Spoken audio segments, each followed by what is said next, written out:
Gaziantep Milletvekili Sayın Şahzade Demir. Buyurun. Bismillahirrahmanirrahim.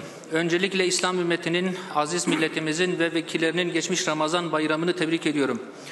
Bu oturum aynı zamanda seçimlerden sonraki ilk oturum. Bu vesile ile seçimlerin ve sonuçlarının memleketimiz için hayırlar getirmesini diliyorum. Sonuçlar göstermiştir ki iktidarından muhalefetine siyaset kurumu vatandaşından uzaklaşmış, halkın razı gelmediği politikalara yönelmiştir. Halkın basireti de buna tepkisini koymuş, gerek tercihini değiştirerek gerek sandığa gitmeyerek önemli bir mesaj vermiştir. Siyaset kurumuna düşen ders bu mesajın muhatabı olduğunu unutmamak, halkın gündeminden uzaklaşmamak, yanlışta ısrar etmemektir. Rövanşist ve marjinal eğilimlere girilmeden hizmete yarışılan bir dönem diliyorum. Seçim öncesinde gerek bize gerek diğer rakiplerimize karşı iftira, hakaret ve edep dışı söz söyleme yarışının da yerini makul, yapıcı ve onarıcı siyasete bırakmasını temenni ediyor. Genel kurulu selamlıyorum.